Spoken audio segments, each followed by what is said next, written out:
नमस्कार दोस्तों, डेट है आज की 3 अगस्त 2022 और स्वागत है आपका एटोरियल डिस्कशन में। 3 इश्यूज आज हम डिस्कस करेंगे। सबसे पहला आर्टिकल डिस्कस करेंगे इंडिया की अंटार्कटिक में एक्टिविटीज़ से संबंधित बेसिक्स के साथ इस आर्टिकल को डिस्कस करेंगे। दूसरा आर्टिकल हम डिस्कस करेंगे हिंदुस्तान टाइम्स का फेमिनाइजेशन ऑफ एग्रीकल्चर से संबंधित। इस पर ऐसे भी आ सकता है, काफ़ी बार आप ये टर्म सुनते होंगे, फेमिनाइजेशन ऑफ एग्रीकल्चर। तीसरा आर्टिकल हम डिस्कस करेंगे फ्रीबी इशू से संबंधित, रेवड़ी कल्चर या फिर फ्रीबी इशू। इसके बारे में प्रधानमंत्री मोदी ने भी टिप्पणी की थी और सुप्रीम कोर्ट में भी ये इस इशू पर सुनवाई चल रही है। तो डिस्कशन स्टार्ट करें उससे पहले एथिक्स का एक एग्जांपल। आप ये वीडियो देखिए, एक सेकेंड, अब देखिए ये कौन है। ये डिलीवरी पार्टनर हैं, जैसे जोमेटो स्विगी से होते हैं ना। क्या किया इन्होंने, ये डिलीवरी करने जा रहे थे, इन्हें दिखा कि रोड पर बड़ी बड़ी ईंटें पड़ी हैं जिसकी वजह से एक्सीडेंट हो सकता है, तो भाग कर ये गए, ईंटों को साइड में रखा और फिर अपना डिलीवरी देने चले गए और किसी ने कार से ये वीडियो बना ली। देखो असली जो हेल्प है ना वो ये है, मतलब कि हम बोलते हैं ना कि दूसरों की हेल्प करनी चाहिए, लेकिन देखो जब आप दूसरों की हेल्प करते हो बिना किसी कुछ एक्सपेक्टेशन के, और जब आपको कोई देख भी नहीं रहा होता है, वो सच्चे दिल से हेल्प होती है किसी की। लेकिन आज के समय में आप देखते हो ज़्यादातर समय जो हेल्प होती है ना वो दिखावे के लिए ज़्यादा होती है कि मतलब मेरी समाज में इससे प्रतिष्ठा इंक्रीज हो जाएगी।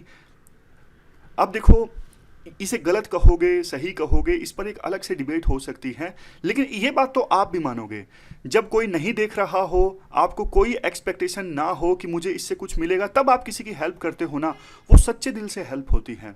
बचपन में ना मैंने एक स्टोरी सुनी थी, पता नहीं आपने सुनी थी या नहीं सुनी थी, मैं जल्दी से 30 सेकेंड में आपको बताता हूँ। एक बार ना कुछ जैसे बहुत ज़्यादा चमकने वाला डायमंड का मोती मिला और अनाउंसमेंट ये हो गई, मंदिर में रखा गया था, अनाउंसमेंट ये हो गई जो भगवान का सबसे बड़ा भक्त है ना उसको ये मोती मिलेगा। तो ना चारों ओर से लोग आ गए उस मोती के दर्शन करने।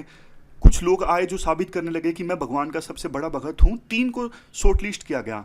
अब 3 ऐसे ऐसे थे, एक जैसे जो सबसे बड़ा सेठ था जिसने बहुत से धर्मशालाएं खुलवाई थी, बहुत हेल्प की थी, उसने कहा कि मैं भगत हूँ भगवान का सबसे बड़ा, मुझे मोती दे दीजिए। लेकिन जैसे ही उन्होंने मोती पकड़ा उसने चमकना बंद कर दिया।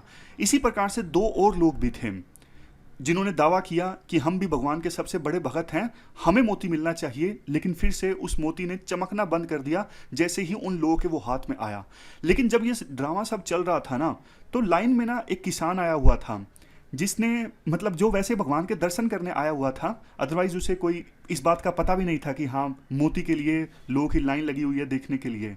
तो लाइन में जब लगा हुआ था ना, तो एक भिखारी आया, उसने कहा कि मुझे खाने के लिए कुछ चाहिए।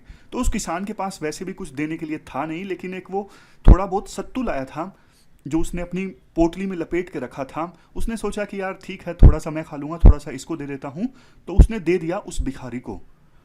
और बाद में जैसे कहानी जैसे मुझे आधी अधूरी याद है बचपन की पढ़ी, जैसे ही बाद में वो गया ना मतलब दर्शन करने जहाँ पे वो मोती रखा हुआ था भगवान की मूर्ति के सामने, तो वो मोती ना बहुत ज़्यादा चमकने लगा जैसे ही वो किसान अंदर गया। तो पुजारी को भी हैरानी हुई कि ऐसा कैसे हो सकता है। तो बाद में उसने बताया कि मैंने तो कुछ भी नहीं किया, अभी अभी ऐसा हुआ था मेरे साथ में। तो एसेंस ये निकलता है कि उस किसान ने हेल्प की थी उस भिखारी की, बदले में कुछ भी एक्सपेक्ट नहीं किया था कि हाँ मुझे ये मिलेगा, मेरा नाम होगा। तो ऐसी जो हेल्प होती है ना वो सच्ची हेल्प होती है। खैर अब डिस्कशन स्टार्ट करते हैं। फर्स्ट इंपोर्टेंट आर्टिकल इंडिया की अंटार्कटिक में एक्टिविटीज से संबंधित है। आप जीएस पेपर सेकंड के इस टॉपिक से आर्टिकल को रिलेट कर सकते हो। जयराम रमेश के द्वारा ये आर्टिकल लिखा गया है। जयराम रमेश इन्वायरमेंट मिनिस्टर थे यूपीए की सरकार के दौरान। देखो इससे पहले कि हम आज का ये आर्टिकल डिस्कस करें, जो कंटेक्स्ट है ना कि राज्यसभा में अंटार्कटिक बिल पास हुआ है, तो उस बिल के बेसिक प्रोविजंस क्या है वो हम जान लेते हैं, उसके बाद आज के आर्टिकल की तरफ आएंगे। अंटार्कटिक ट्रीटी है क्या? देखो ये जो अंटार्कटिक ट्रीटी है ना, इसे साइन किया गया था 1959 में 12 देशों के द्वारा। कौन कौन से देश थे? Argentina, Australia, Belgium, Chile, French Republic, Japan, New Zealand, Norway, Union of South Africa, USSR, UK of Great Britain and Northern Ireland, और सबसे लास्ट में यूएस। ज़्यादातर तो देखो वही देश हैं जो अंटार्कटिक के नज़दीक पड़ते थे। हालांकि कुछ देश ऐसे भी हैं जो उस समय बड़ी पावर्स हुआ करते थे, उन्होंने भी इस ट्रीटी को साइन किया था 1959 में। यूएसएसआर थोड़ा सा तो दूर है लेकिन नज़दीक ही है, क्योंकि इसके बाद तो ये देखो यहाँ पे यूएसएसआर ही है। तो ये वो देश हैं जिन्होंने 1959 में अंटार्कटिक ट्रीटी को साइन किया था। मकसद ये था इस ट्रीटी को साइन करने का कि कम से कम अंटार्कटिका तो को डीमिलिटराइज किया जाए। उस समय चूंकि कोल्ड वार चल रहा था ना, तो डर ये पैदा हो गया था कि अंटार्कटिक रीजन में भी मिलिट्री तैनात हो सकती है, और यहाँ पर भी अगर मिलिट्री तैनात होगी, आर्म्स का इस्तेमाल होगा, तो ये रीजन डिस्टेबलाइज हो जाएगा, मतलब इकोसिस्टम को काफ़ी ज़्यादा नुकसान पहुंचेगा। तो ये सोचा गया था आपस में बेशक कितनी दुश्मनी हो, यूएसएसआर की, यूएस की, लेकिन ये सारे 12 देश मिलके जिन्होंने ट्रीटी साइन की थी, ये इंश्योर करेंगे कि इस पूरे अंटार्कटिक रीजन को सिर्फ यूज किया जाए पीसफुल रिसर्च एक्टिविटीज के लिए। इसके लिए इंटरनेशनल कोऑपरेशन इंश्योर किया जाएगा। अभी देखो इस अंटार्कटिक ट्रीटी के 54 नेशंस सिग्नेटरीज हैं, लेकिन अंटार्कटिक ट्रीटी कंसल्टेटिव मीटिंग्स जब होती है ना, तो इसमें सिर्फ 29 लोगों को वोट देने का अधिकार है, जिसमें से इंडिया भी एक है। इंडिया ने इस ट्रीटी को साइन किया था 1983 में, और उसी साल इंडिया को कंसल्टेटिव स्टेटस भी हासिल हो गया। इसके बाद 1980 में convention on the conservation of Antarctic marine living resources, ये कन्वेंशन निकल के आई थी। इस कन्वेंशन का मकसद ये था अंटार्कटिक रीजन में जो इन्वायरमेंट है उसकी प्रोटेक्शन, उसकी प्रिजर्वेशन। खास करके देखो अंटार्कटिक रीजन में जो मैरीन रिसोर्सेज है ना, मछलियां वगैरह हैं, उनकी कंजर्वेशन। इसके बाद 1991 में एक प्रोटोकॉल भी साइन किया गया, प्रोटोकॉल ऑन एनवायरमेंट प्रोटेक्शन। यह 1991 में साइन किया गया था और फोर्स में आया 1998 में।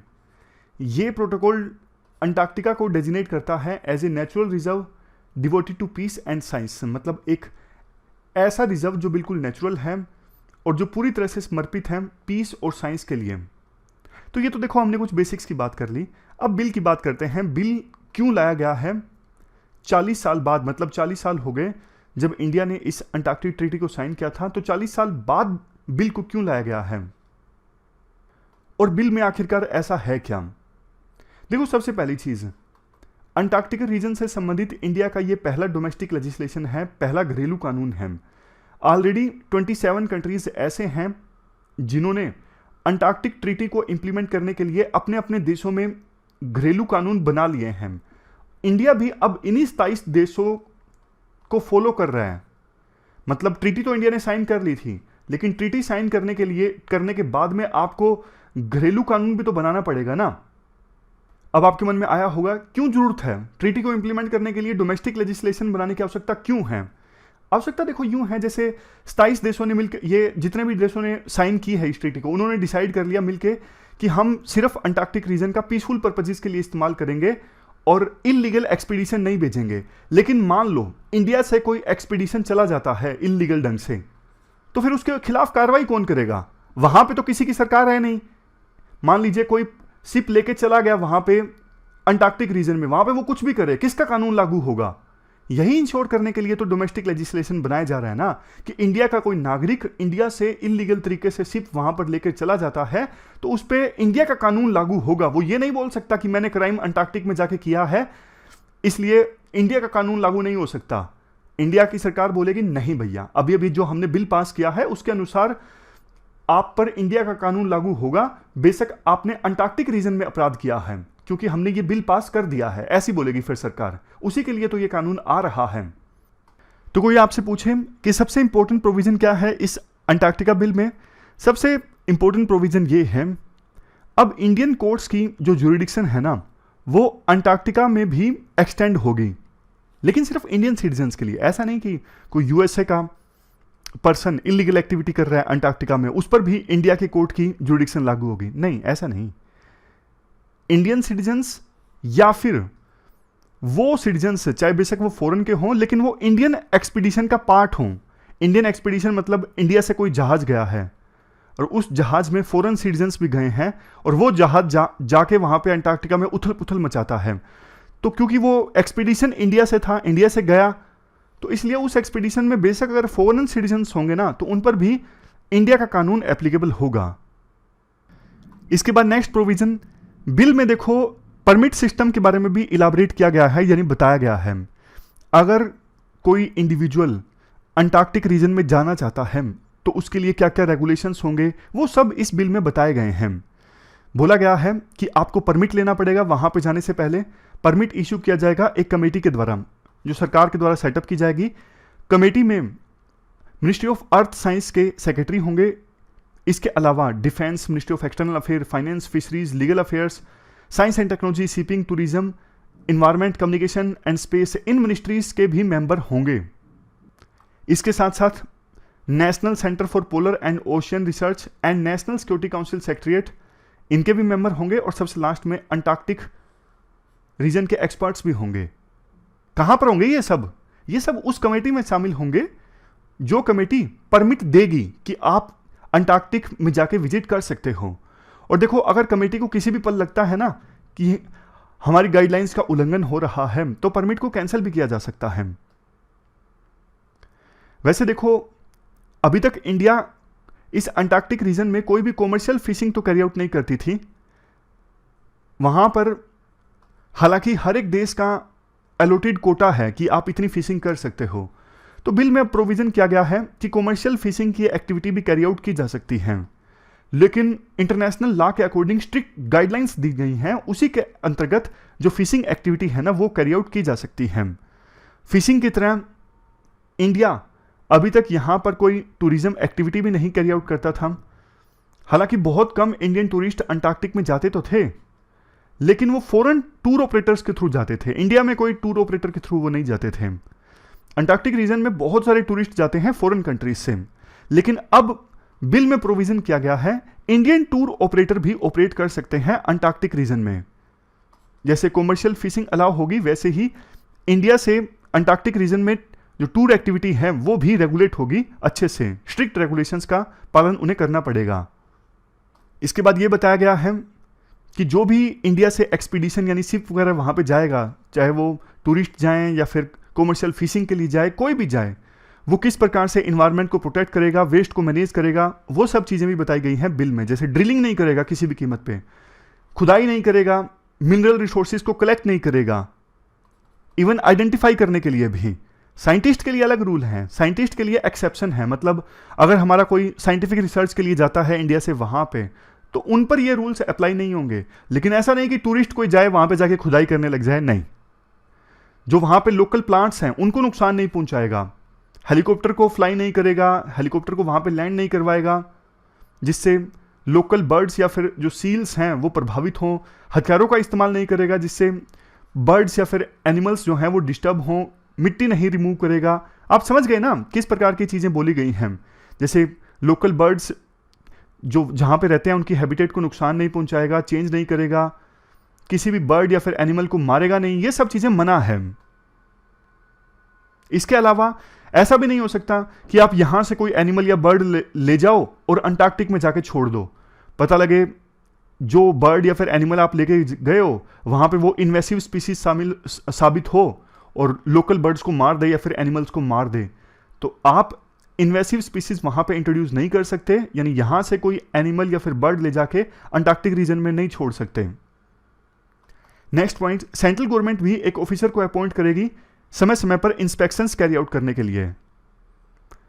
अगर इन प्रोविजंस का कोई वायलेशन करता है तो पेनल्टी का प्रावधान भी किया गया है।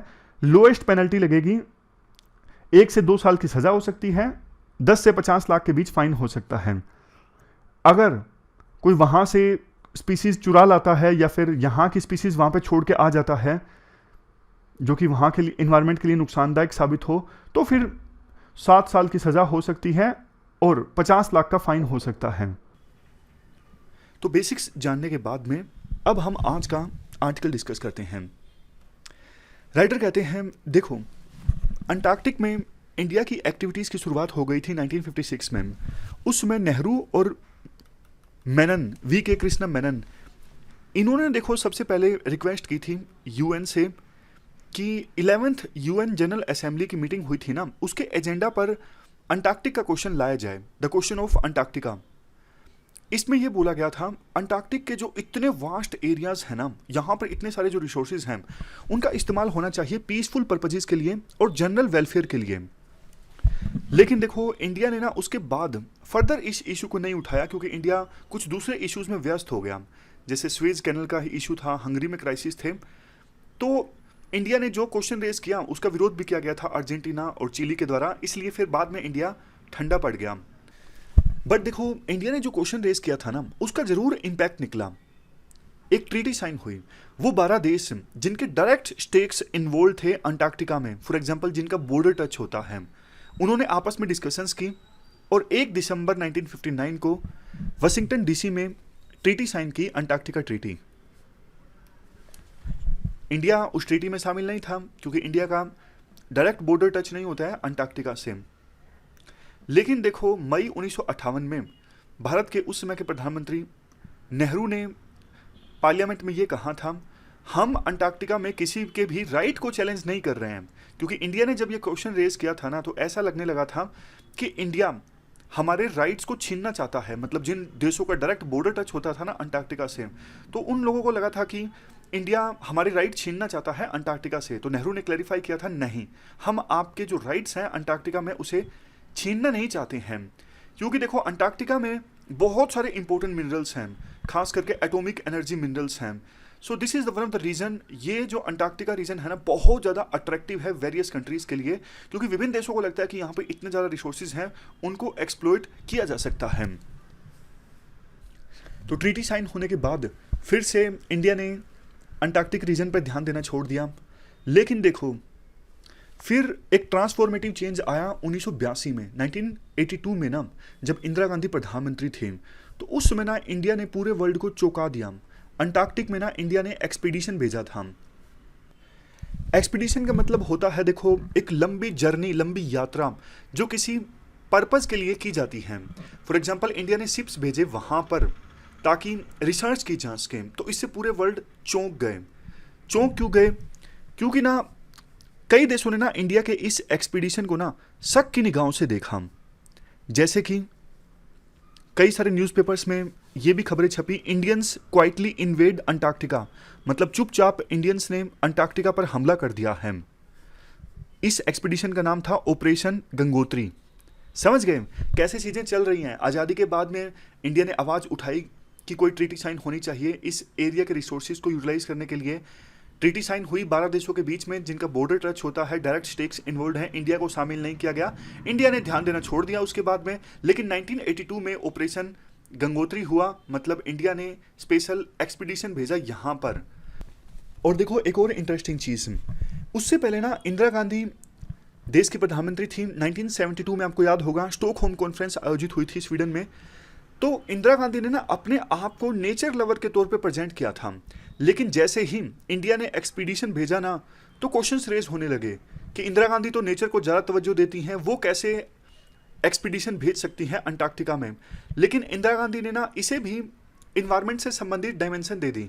उन्होंने कहा कि हमने जो ये एक्सपीडिशन भेजा है, शिप भेजा है, उसका मकसद ही ये है रिसर्च करना कि कैसे अंटार्कटिका में जो बर्फ़ पिघल रही है या फिर अंटार्कटिका में जो गतिविधियां हो रही हैं उससे इंडियन ओशन पर, मानसून पर कैसे असर पड़ रहा है, आइस बाउंड रीजन्स में लाइफ कैसी है, मेरीन बायोडाइवर्सिटी, इन सब के बारे में रिसर्च करना। ये पर्पज़ है इंडिया के द्वारा एक्सपीडिशन भेजने का, जिसका नाम है ऑपरेशन गंगोत्री। उसके बाद देखो 10 दिसंबर 1982 को एक बार फिर से सेकेंड एक्सपीडिशन इंडिया के द्वारा भेजा गया। ये जो एक्सपीडिशन गया ना दूसरा 10 दिसंबर 1982 को, इसको देखो लीड किया गया था वी.के. रैना के द्वारा, जो इंडिया के टॉप जियोलॉजिस्ट हैं। और आगे जाके मतलब कुछ साल बाद ये ना आईपीसीसी को क्रिटिसाइज भी करते हैं। आईपीसीसी के बारे में आपने पढ़ा होगा, क्लाइमेट चेंज से संबंधित रिपोर्ट्स जारी करती रहती हैं, खुद से रिसर्च नहीं करती, लेकिन ऑलरेडी जो रिसर्च मौजूद होती है उसका एनालिसिस किया जाता है। कुछ दिनों पहले 6th रिपोर्ट इनकी आई थी क्लाइमेट चेंज से संबंधित। तो इन्होंने ना आईपीसीसी ने बाद में ये बोला था कि इंडिया के जो हिमालय तो दूसरे देशों में भी फैला हुआ है, जो हिमालयन ग्लेशियर्स हैं वो लुप्त हो जाएंगे 2035 आते आते। तो रायना ने कहा था कि क्या मजाक कर रहे हो यार, मतलब एकदम एग्जैक्ट आप ईयर भी बता रहे हो कि हाँ इस डेट तक हिमालय के जो ग्लेशियर्स हैं वो लुप्त हो जाएंगे, ये तो मतलब आपने एनालिसिस अच्छे से नहीं किया है। तो बाद में इनके क्रिटिसिज्म के बाद में आईपीसीसी ने अपना काम करने का जो तरीका है वो भी चेंज किया था। नेक्स्ट पॉइंट, 2 सक्सेसफुल एक्सपीडिशंस भेजने के बाद में इंडिया मेंबर बन गया अंटार्कटिक ट्रीटी का 1983 अगस्त में, और बल्कि चाइना देखो इंडिया के बाद मेंबर बना 1985 में। आज अंटार्कटिक ट्रीटी में टोटल मेंबर्स की संख्या 46 हो गई है। अंटार्कटिक ट्रीटी में कन्वेंशन भी है, convention on marine living resources, और एक प्रोटोकॉल भी है, प्रोटोकॉल ऑन एनवायरनमेंट प्रोटेक्शन से संबंधित। इसके बाद देखो 1984 में, यानी 2 साल बाद, कुछ और अचीवमेंट्स इंडिया के हाथ लगी। जैसे पहली अंटार्कटिक टीम इंडिया की गई वहाँ पे रिसर्च करने लगी, और कुछ दिनों बाद तो इंडिया ने वहाँ पे एक अनमैन्ड अंटार्कटिक रिसर्च बेस भी इस्टेब्लिश किया। मतलब रिसर्च बेस इस्टेब्लिश कर दिया, वहाँ पे मशीनें लगी रही, लेकिन इंडिया का कोई साइंटिस्ट वहाँ पे मौजूद नहीं था। ये मतलब हुआ अनमैन्ड अंटार्कटिक रिसर्च बेस का। वैसे यहाँ पे देखो अनमैन्ड लिखा जाता है हमेशा, जो कि काफ़ी ज़्यादा गलत है। क्या महिलाएं नहीं जा सकती रिसर्च करने के लिए अंटार्कटिक में? इवन स्पेस मिशंस की बात भी आती है ना, तो यूं बोला जाता है अनमैन्ड मिशन या फिर मैन मिशन। महिलाएं भी तो जा सकती है ना स्पेस में, तो फिर मैन अनमैन्ड क्यों लिखा जाता है? इस बात का आप ख्याल रखिएगा, आंसर्स में भी जेंडर न्यूट्रल टर्म्स का इस्तेमाल कीजिएगा बिल्कुल। हाँ, तो क्या पॉइंट था? पॉइंट ये था 1984 में पहली बार इंडिया की तरफ से कुछ साइंटिस्ट गए, वहां पर रहकर उन्होंने रिसर्च की, और बाद में एक अनमैन्ड या अनवुमेन्ड अंटार्कटिक रिसर्च बेस इस्टेब्लिश किया गया, और उसको नाम भी दिया गया दक्षिण गंगोत्री। ये सारे नाम हम प्री में याद किया करते थे, याद कीजिए। इंडिया का पहला अंटार्कटिक बेस क्या था? दक्षिण गंगोत्री। आज एक सब्जेक्टिव हमें डायमेंशन मिल गई इन सारे टर्म्स की, अब हम आसानी से याद रख सकते हैं। मतलब देखो, एक तो फैक्ट्स याद रखना कि आर्कटिक में इंडिया का पहला बेस, अंटार्कटिक में इंडिया का पहला बेस, तो इतना रिलेट नहीं कर पाते, लेकिन कोई स्टोरी की फॉर्म में बताए ना कि पहले ये हुआ था, उसके बाद ये हुआ, तो फिर हम भूलते नहीं हैं। खैर, उसके बाद में 2 और मैन मिशन से इस्टेब्लिश हुए या वुमेन मिशन से इस्टेब्लिश हुए अंटार्कटिका में। मैत्री हुआ 1988 में और भारती हुआ 2012 में। उसके बाद तो देखो 40 एक्सपीडिशंस अंटार्कटिक में हो चुकी हैं। अब जाके फाइनली बिल पास हुआ है, जो कि अच्छी चीज है। लेकिन देखो, राइटर कहते हैं एक पोलर रिसर्च वेसल का ना इशू एड्रेस होना चाहिए। अभी भी ना हम ये शिप्स लेते हैं रशिया और नॉर्वे से। चाइना इन शिप्स के मामले में, जो शिप्स यहाँ पे यूज होते हैं ना, उन शिप्स के मामले में हमसे आगे निकल गया है।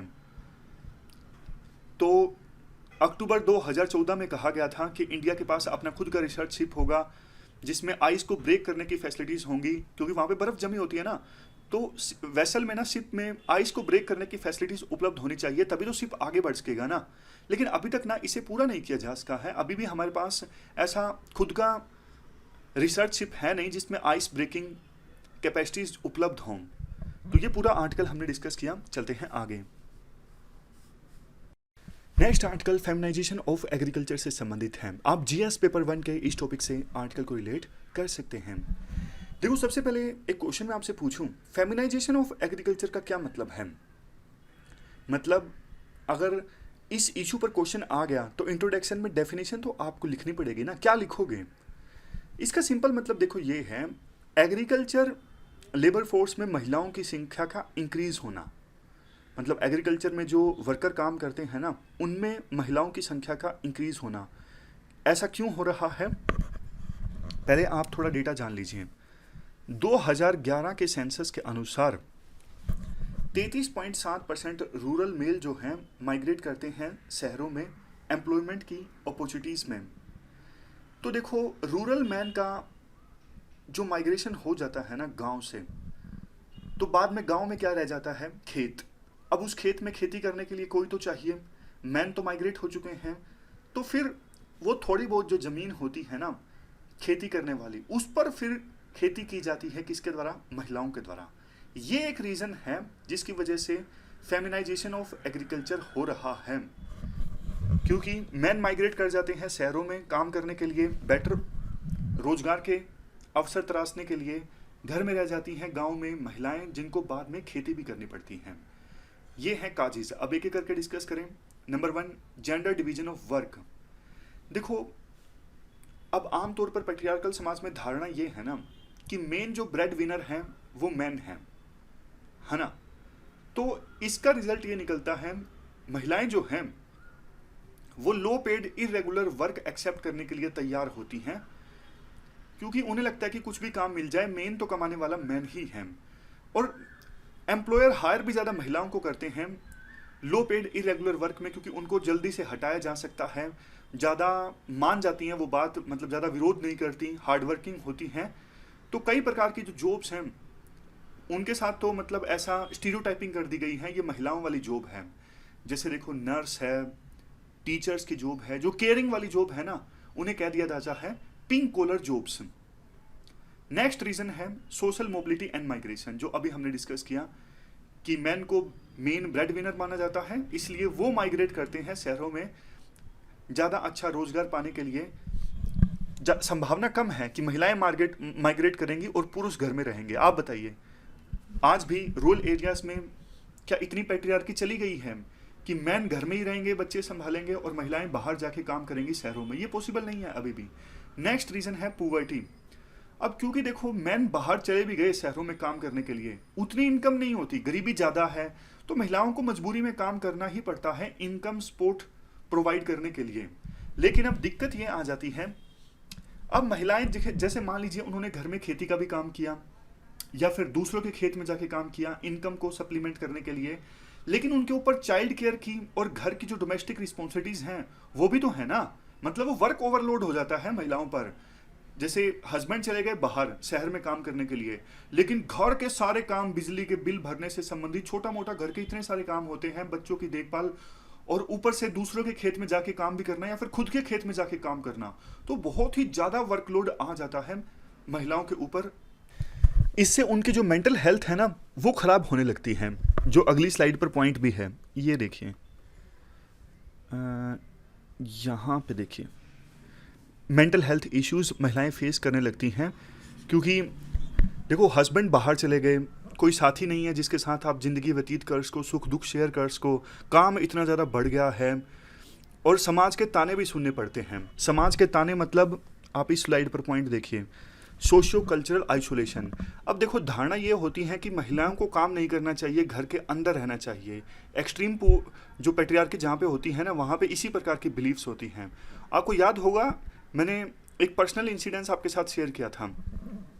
मेघालय में शिलोंग से गुवाहाटी में जा रहा था कैब में, कैब वाले भैया की बात मैंने आपको बताई थी कि वो अपनी सिचुएशन के बारे में बता रहे थे कि कोविड आ गया तो काम बिल्कुल नहीं था, बहुत मुश्किल से समय निकाला। तो मैंने बातों बातों में यूँ पूछ लिया कि आपकी वाइफ भी काम करती हैं? तो उनकी जो आवाज़ है एकदम से सख्त हो गई कि नहीं, क्या कुछ भी हो जाए घर की महिलाएं बाहर काम नहीं करेंगी। वो बता रहे थे कि मेरी वाइफ एजुकेटेड है, चाहे तो ट्यूशन पढ़ा सकती है, लेकिन हमारी इतनी जनरेशन्स में कभी भी घर की जो महिलाएं हैं उन्होंने बाहर जाके काम नहीं किया। तो ये जो सोच है ना, उसकी वजह से होता क्या है, जब बाहर जाके महिलाएं काम करती हैं ना तो उनको गलत, आप कह सकते हो स्टिग्मा उनके साथ अटैच किया जाता है कि ये महिला जो है वो सही नहीं है, घर से बाहर निकल के काम कर रही है। तो उसी पॉइंट, मतलब उसी संदर्भ में कहा जा रहा है सोशियो कल्चरल आइसोलेशन उन महिलाओं को फेस करना पड़ता है जो महिलाएं घर से बाहर जाके काम करती हैं।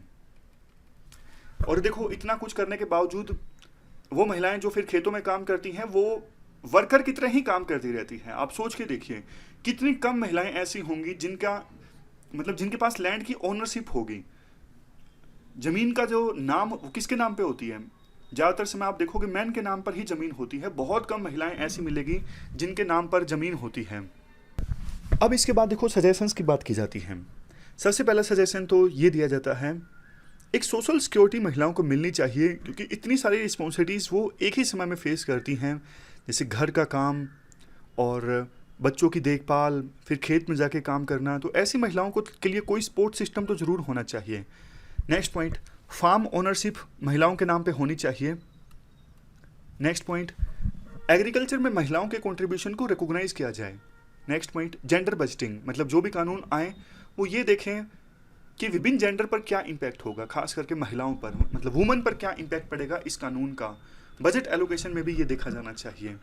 सबसे लास्ट में लोकल वुमेन को शामिल किया जाए प्लानिंग स्टेज पर। अब चूँकि बहुत महिलाएं काम करती हैं खेतों में, उनको बहुत समझ होती है टोपोग्राफी की, लोकल ज्योग्राफी की, तो उनको प्लानिंग में शामिल किया जाना चाहिए पॉलिसीज़ लाते वक्त। अब ये कुछ इनिशिएटिव्स हैं जो सरकार की तरफ से लिए गए हैं। वुमेन एम्पावरमेंट और एग्रीकल्चर से संबंधित हैं ये। राष्ट्रीय महिला किसान दिवस, नेशनल मिशन ऑन सब सस्टेनेबल एग्रीकल्चर, परंपरागत कृषि विकास योजना, महिला किसान सशक्तिकरण परियोजना। तो इन योजनाओं के बारे में आप लिख सकते हो। चलते हैं आगे। इसके बाद नेक्स्ट आर्टिकल फ्रीबी कल्चर से संबंधित हैं। आप जीएस पेपर 3 में इंडियन इकोनॉमी और जीएस पेपर 2 में पॉलिटी से भी आर्टिकल को रिलेट कर सकते हो। कंटेक्स्ट क्या है? देखो, प्रधानमंत्री मोदी जब बुंदेलखंड एक्सप्रेसवे का उद्घाटन करने गए थे ना, तो उन्होंने बोला था कि जो ये रेवड़ी कल्चर है, रेवड़ी कल्चर मतलब फ्री में चीज़ें बांटी जाती हैं। जैसे अगर हम इलेक्शन जीत गए तो हम मिक्सर ग्राइंडर देंगे, सोने की चैन देंगे, फ्री इलेक्ट्रिसिटी देंगे। इससे देश की डेवलपमेंट को नुकसान पहुंच रहा है। इसके अलावा चीफ जस्टिस ऑफ इंडिया ने भी इस पर कमेंट किया। एक पिटीशन फाइल की गई थी सुप्रीम कोर्ट में कि देश की फाइनेंशियल सिचुएशन बहुत ख़राब हो जाएगी अगर ऐसा ही चलता रहा। इससे इलेक्शन प्रोसेस भी प्रभावित होती है जब इलेक्शन से पहले इस प्रकार के बड़े बड़े वादे किए जाते हैं। तो चीफ जस्टिस ऑफ इंडिया वाली बेंच ने सेंट्रल गवर्नमेंट को एक नोटिस जारी किया था कि आप इस पर स्टैंड लीजिए, क्योंकि इससे इलेक्टोरल प्रोसेस जो है वो डिसरप्ट होती है। हम इस पर सुनवाई करेगी सुप्रीम कोर्ट इस पर। देखो, आज का जो राइटर आर्टिकल है ना, उसमें ये बोला जाता है कि फ्री का क्या मतलब है। मतलब संविधान में सरकार को कुछ इंस्ट्रक्शंस दी गई हैं डीपीएसपी में कि आपको जनता के लिए ये करना है। फॉर एग्जांपल, इनइक्वालिटीज़ को कम करना है, वेलफेयर की दिशा में काम करना है। तो उस दिशा में जब सरकार काम करती है, जैसे नेशनल फूड सिक्योरिटी एक्ट है, मिड डे मील है, क्या इसको फ्री बोला जा सकता है? नहीं बोला जा सकता। और आप एग्जाम्पल लीजिए, मनरेगा है, मनरेगा में इतने दिनों का रोजगार सरकार देती है, तो क्या इसे फ्री बोला जा सकता है? नहीं बोला जा सकता। तो फ्री की डेफिनेशन है क्या? देखो, जब कोविड-19 की महामारी आई तो सरकार ने खुद एक स्कीम लॉन्च की, प्रधानमंत्री गरीब कल्याण योजना। उसके तहत फ्री राशन दिया गया था। न जाने करोड़ों लोगों को घरों का चूल्हा जला उस स्कीम की वजह से। तो क्या इसे फ्री बोलेंगे? नहीं बोल सकते। और दूसरी तरफ सरकार ने इतने सारे कॉर्पोरेट ग्रुप्स के लोन माफ़ कर दिए, तो क्या उसे फ्री नहीं बोलेंगे? मतलब एकदम से लोन माफ़ कर दिए, कॉर्पोरेट टैक्स कम कर दिया। पहले 30% हुआ करता था, मान लीजिए 25% कर दिया, तो उनको कितनी राहत मिली, उन्हें फ्री में फ़ायदा हुआ। वैसे ये इकोनॉमिक पॉलिसी का पार्ट है। क्या इसे फ्री बोलेंगे? मतलब फ्री भी इसकी डेफिनेशन डिफाइन होनी चाहिए। अब देखो, हम ना प्रोज एंड कॉन्स डिस्कस कर लेते हैं फ्रीबी कल्चर के। अब कॉन्स तो आपको पता है, श्रीलंका में, पाकिस्तान में क्या कुछ हो रहा है, फ्रीबीज का ही कहीं ना कहीं नतीजा है। खैर, सिस्टमेटिक ढंग से प्रोज एंड कॉन्स डिस्कस कर लेते हैं फ्रीबी कल्चर के। तो उसके बाद फ्रीबीज के पक्ष में आर्गुमेंट्स दिए जाते हैं कि वैसे भी देखो, संविधान ने ओब्लिगेशन रखी है स्टेट के ऊपर कि वो प्रोएक्टिव मेजर लेंगे वेलफेयर स्टेट इस्टेब्लिश करने के लिए। संविधान के आर्टिकल 39B में रिसोर्स डिस्ट्रीब्यूशन की बात कही गई है। नेक्स्ट, वैसे भी हमारे समाज में इतनी ज़्यादा इनइक्वालिटीज़ हैं, फ्रीबीज दे दी जाती हैं तो समाज में कुछ इनइक्वालिटीज़ कम होती हैं।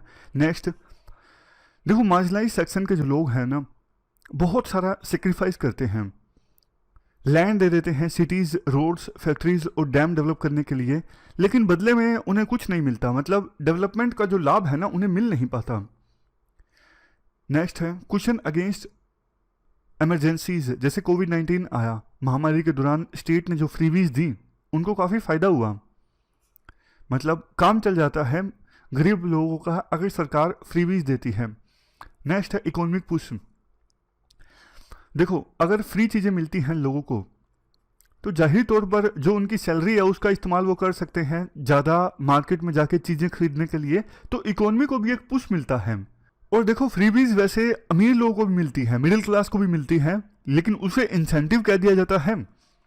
और गरीब लोगों को जो चीज़ें मिलती हैं उन्हें कह दिया जाता है कि ये फ्रीबी है। और सोशल स्टेबिलिटी के लिए भी फ्रीबीज ज़रूरी हैं। अगर देखो, जो गरीब लोग हैं, मार्जिनलाइज सेक्शंस के लोग हैं, अगर वो बहुत गरीब हो जाएंगे, उन्हें कुछ नहीं मिलेगा, तो वो नाराज हो जाएंगे, क्राइम बढ़ जाएंगे, इंस्टेबिलिटी आ जाएगी समाज में। तो इसके बाद है आर्ग्यूमेंट्स अगेंस्ट द फ्रीबीज। सबसे पहले तो ये डेमोक्रेसी की स्पिरिट के अगेंस्ट है। लोग सिर्फ ये देख के वोट दे देते हैं कि फ्री में कौन दे रहा है, बाकी सब चीजें लोग भूल जाते हैं, तो ये डेमोक्रेसी के लिए खतरा है। नेक्स्ट है फॉल इन प्रोडक्टिविटी। देखो, लोगों को जब फ्री में चीजें मिलती है ना, तो उनको लगता है कि हमारा काम तो चल ही रहा है, काम कौन करेगा, काम करने की प्रोडक्टिविटी कम हो जाती है। नेक्स्ट है फिजिकल स्ट्रेस। अब सरकार जब फ्री में चीज़ें देती है तो फिजिकल स्ट्रेस बढ़ जाता है। जैसे पंजाब का एग्जाम्पल लीजिए, चलो दिल्ली की तो फिजिकल हेल्थ अच्छी थी, लेकिन पंजाब का के ऊपर तो कर्ज है 3 लाख करोड़ का। अब फिजिकल डेफिसिट और ज़्यादा बढ़ता जाएगा जब वो 300 यूनिट इलेक्ट्रिसिटी फ्री में देना स्टार्ट कर रहे हैं। Next, discourages the honest tax payers. जो लोग देखो टैक्स भरते हैं, अब वो सोचते हैं कि यार टैक्स हम भर रहे हैं, हमें कुछ मिल नहीं रहा है, लेकिन सरकार हमसे टैक्स लेके दूसरे लोगों को दे रही है, तो ये ऑनेस्ट टैक्स पेयर्स को डिस्करेज करता है। नेक्स्ट है सेक्टोरल कोलैप्स। कई बार तो देखो सरकार जब फ्रीबीज देती है ना, कई सारे सेक्टर्स पूरे तबाह हो जाते हैं। जैसे किसानों को लोन दिया, अब बैंकिंग सेक्टर की हेल्थ के अगेंस्ट था किसानों का लोन माफ करना, लेकिन सरकार ने कर दिया। इसके बाद नेक्स्ट है वेस्टेज ऑफ रिसोर्सेज। जब सरकार देखो फ्री में बहुत कुछ देती है ना, जैसे फ्री में पानी, फ्री में बिजली, तो रिसोर्सेज का बहुत वेस्टेज हो जाता है। आपको पता है ग्राउंड वाटर कितना नीचे चला गया है पंजाब हरियाणा जैसे इलाकों में, क्योंकि पैसे तो लग नहीं रहे, सब कुछ फ्री है।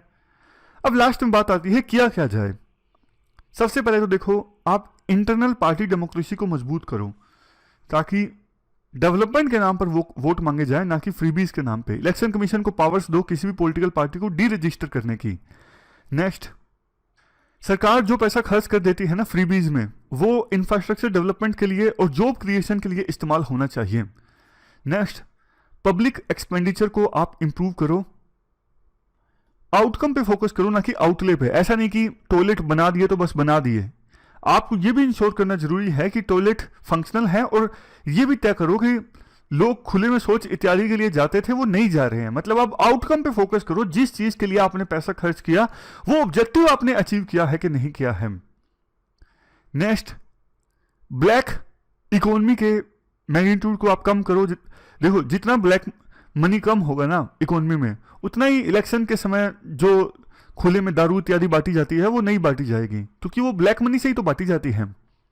सबसे लास्ट में एटीट्यूड में भी चेंज लाने की आवश्यकता है लोगों में, ताकि लोग जो हैं वो फ्री चीज़ों से अट्रैक्ट ना हों।